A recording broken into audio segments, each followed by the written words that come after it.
définiriez-vous le cinéma positif? C'est un film positif si ça renvoie aux critères de ce que nous appelons une société positive, c'est-à-dire ceux qui travaillent dans l'intérêt des générations suivantes. Ceux qui pensent que si on agit, l'avenir peut être meilleur que le passé. Au fond, le monde se divise entre ceux qui pensent que le passé est mieux que quelque avenir possible, et qui donc pensent qu'il faut revenir au passé, et ceux qui pensent que l'avenir peut être meilleur, il n'est pas garanti que ce soit meilleur, ce n'est pas une attitude optimiste, c'est une attitude volontariste, l'avenir peut être meilleur que le passé.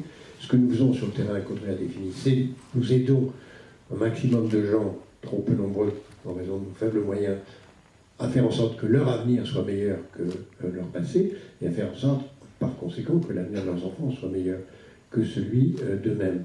Et le cinéma peut être aussi positif si le cinéma participe de cette prise de conscience du fait que le monde de demain peut être meilleur. Il peut le faire si c'est un documentaire en parlant des enjeux de l'avenir de façon explicite, et si c'est un film de fiction, par le fait qu'il est lanceur d'alerte. Je pense qu'on peut même presque confondre le concept de cinéma positif avec ce concept de cinéma lanceur d'alerte, c'est-à-dire lanceur d'alerte sur les grands enjeux de demain.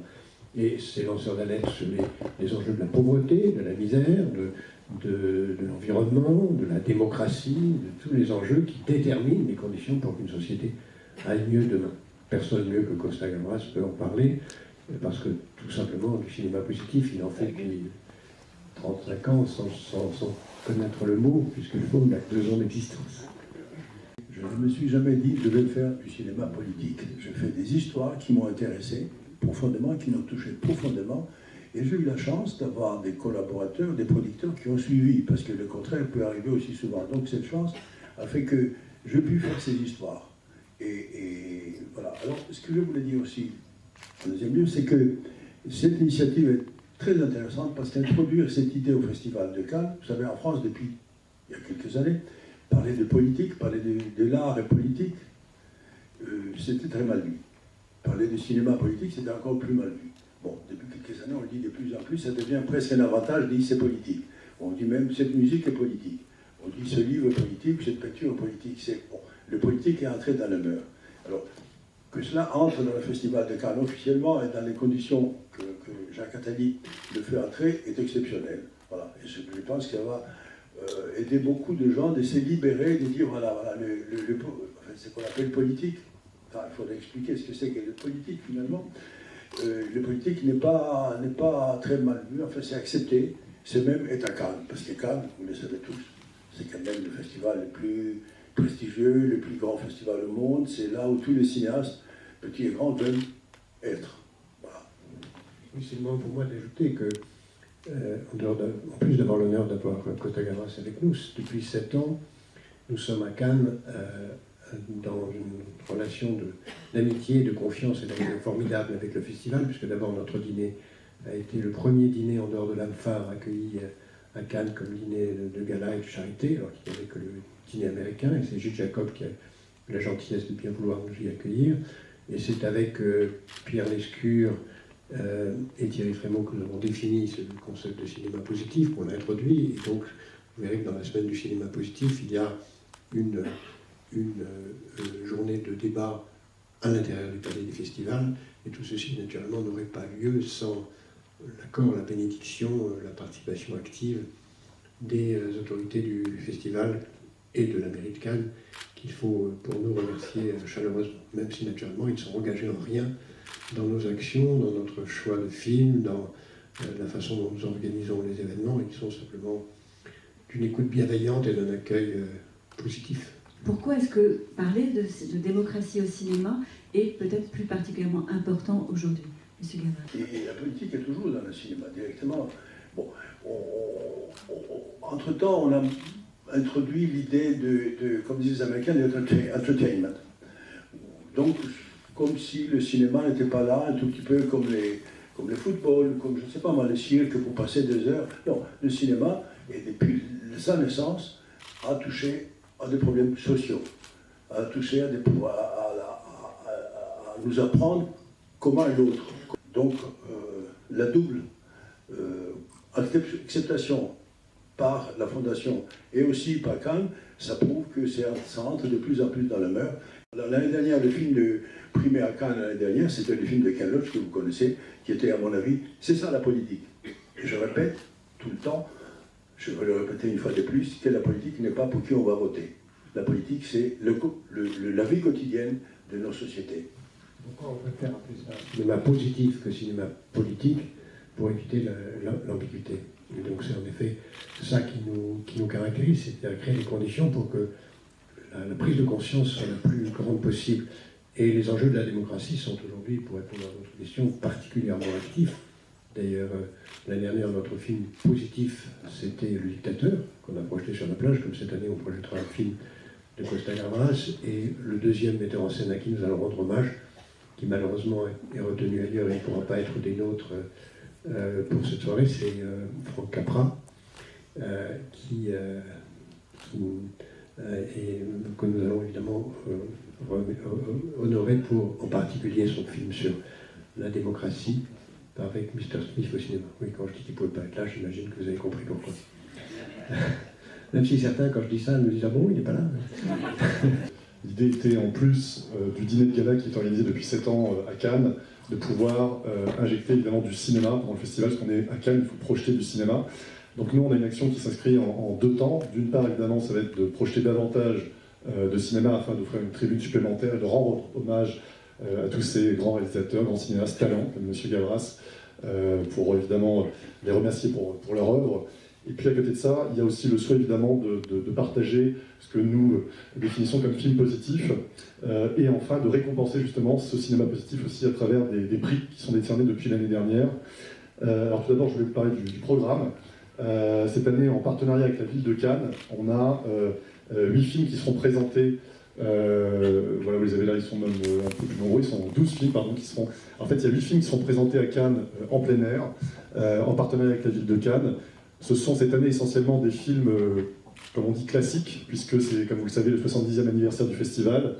Et il y a également d'autres films plus récents qui seront aussi diffusés en partenariat avec la chaîne TV5, qui est notre partenaire, et avec qui nous avons constitué en fait un programme commun pendant la semaine du cinéma positif. Jour d'ouverture du festival de Cannes, donc si vous êtes à Paris, venez, le 17 mai ici à 20h, on fera la projection de 1984. Sachant que le film aux États-Unis a été reprojeté, et il y a eu énormément de projections réorganisées, de même que le livre 1984 est aujourd'hui un des best-sellers depuis l'élection de Donald Trump. Des projections en plein air à Cannes pour le grand public, des projections sur TV5 Monde.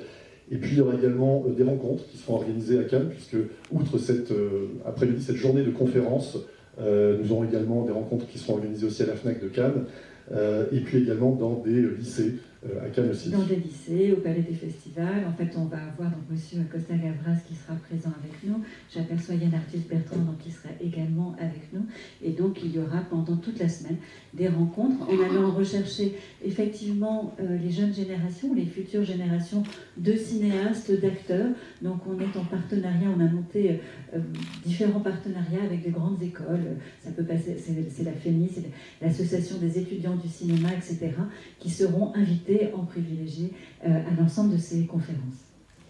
Oui, voilà, puis un mot aussi pour dire que ce souhait de projeter du cinéma ira au-delà de Cannes, puisque nous travaillons, nous réfléchissons justement à faire en sorte de pouvoir projeter aussi du cinéma positif, avec des messages évidemment qui nous sont, que nous partageons tous, hein, à destination de, pour prendre un terme technique, à destination de ce qu'on appelle les populations éloignées de la culture, ou en tout cas les populations les plus défavorisées entre guillemets, c'est-à-dire évidemment en banlieue, que ce soit en prison peut-être aussi, Oui, alors sans dévoiler, enfin, en tout cas nous sommes en train de réfléchir à continuer au-delà du Festival de Cannes, à diffuser des films, à projeter des films, que ce soit en France, avec des partenaires, ou à l'étranger également avec l'Institut français. En tout cas, promouvoir le cinéma positif, éveiller les consciences ensemble. Et pour ça d'ailleurs je remercie la présence de Julien Neutre, que je vois au premier rang, qui représente le CNC, et on est justement en train de réfléchir très étroitement avec le CNC à comment porter ces films et projeter du cinéma positif davantage, notamment en France. Concernant la sélection des films maintenant qui sont nommés, puisque comme le disait M. Attali, on a 3 prix notamment qui seront décernés, comme l'an passé, le prix du meilleur film fiction notamment, vous les avez devant vous, il y a 19 films qui sont en compétition. On a travaillé avec évidemment l'ensemble de la Fondation Positive Planète, mais aussi un certain nombre on va dire, d'ambassadeurs qui sont présents sur des festivals à travers le monde pour nous aider à faire une présélection. Donc plus d'une centaine de films ont été vus. On a à l'arrivée une quarantaine de films, dont cette sélection de 19 films qui concourront pour le prix du meilleur métrage fiction positif. Et puis ensuite, on a un jury, je vous en parlerai après, dont certains membres sont d'ailleurs dans la salle, qui jugeront, détermineront quels seront les films cette année qui recevront le trophée effectivement du meilleur long métrage documentaire positif. Ensuite, on a également 9 meilleurs longs métrages documentaires positifs aussi qui concourent pour également ce trophée. Vous les avez aussi à l'écran. Pareil, on vous les donnera dans le dossier à la fin. Vous les avez à l'écran, on ne les nomme pas pour gagner un petit peu de temps, mais vous les avez là. Et puis enfin, il y a aussi une section parce que l'un des souhaits de M. Attali de la Fondation était toujours de dire que ce que nous faisons aussi évidemment est à destination des générations futures. On trouvait incontournable de ne pas récompenser un premier film d'un nouveau réalisateur, après, jeune ou moins jeune, en tout cas un premier film. Et donc on a aussi cette section et ce prix du meilleur premier long métrage fiction ou documentaire positif avec ces 8 films que vous voyez, sachant qu'évidemment cette sélection dans ces 3 catégories sont des films internationaux qui représentent de nombreuses nationalités. Et qui ont été, en fait, on a pris le parti de sélectionner des films sur l'année passée, c'est-à-dire post-Cannes et pré-Cannes 2016-2017. Donc, et on va peut-être parler du jury maintenant, puisque nous avons la chance d'avoir un très beau jury. Oui, on a un jury prestigieux qui nous fait l'amitié de visionner ces films et qui nous aideront évidemment, qui aideront la Fondation à départager avec beaucoup d'objectivité évidemment ces films. Ce sont naturellement des professionnels du cinéma, des médias, de la culture. On les a à l'écran, je vais en citer, je vais les citer parce qu'on en a beaucoup qui sont dans la salle aujourd'hui. Vous avez de gauche à droite, en commençant par en haut, Grazina Arata, qui est la présidente de l'Académie des Prix Lumière, qui est également journaliste au premier rang avec nous, que je remercie. Il y a M. Yann Arthus Bertrand, évidemment cinéaste photographe, qui est aussi avec nous aujourd'hui. Ferit Bouguedir, qui est un cinéaste, critique et historien du cinéma tunisien, qui a d'ailleurs été membre du jury à Cannes. Isabelle Danel, présidente du syndicat français de la critique de cinéma et des films de télévision, critique de cinéma. Monsieur Dominique Farrugia, qui l'an passé était notre président d'honneur de notre semaine producteur-cinéaste. Isabelle Giordano, directrice générale d'Unifrance Film. Monsieur Pierre-William Glenn, qui est dans la salle et que je salue, président de la commission supérieure technique de l'image et du son, directeur de la photographie. Laurence Herzberg, directrice générale du Forum des images, qui est avec nous également. Michaela Stecchi, qui est présidente de l'association de la presse étrangère, c'est un peu notre Hollywood Foreign Press, là nous en France. Voilà. Vous avez également Corinne Serrault, vraiment cinéaste, réalisatrice. Anne Talino, directrice générale déléguée de l'Institut français. Monsieur Terzian, président de l'Académie des arts et techniques du cinéma, président de l'Union des producteurs de films et naturellement des Césars, que nous saluons également, et qui est présent, mademoiselle Mélita Toscan-du-Plantier, productrice, monsieur Jean-Noël Tron, directeur général de la SACEM, et mademoiselle Joëlle Ventura, qui est productrice. Voilà, que l'on vienne, tout ça pour vous dire qu'on a un très très beau jury composé de nombreuses personnalités internationales qui travaillent. Alors, maintenant, est-ce que tu veux nous dire quelques mots ou non sur la soirée qui aura lieu donc le 24 mai, en quelques phrases? Oui, en fait, cette semaine donc, de remise de prix, cette semaine de projection, cette semaine de débat sera clôturée par un dîner. D'abord, on peut dire que Missing sera projeté sur la plage. Oui, bien sûr. Oui. Alors, ça sera sur la plage du festival et ce sera le 23 mai. Donc, le 23 mai au soir, projection de Missing sur le grand écran, sur la plage de Cannes, projection gratuite naturellement. Oui, c'est ça, en fait. Comme l'année dernière, nous avons projeté Le Dictateur de Chaplin. Cette année, ça sera Missing. En sachant que toutes les projections qu'on fera à Cannes sont naturellement gratuites. Toutes, voilà. Et Thierry Frémaux, d'ailleurs, puisque la plage du festival, c'est Thierry Frémaux qui gère cette programmation, nous fait l'amitié d'accueillir chaque année un film, comme le disait M. Attali avec Le Dictateur l'an passé, et donc il était ravi évidemment d'accueillir votre film, puisqu'en plus c'est un film qui a eu la Palme d'Or, et que cette année c'est le 70e anniversaire.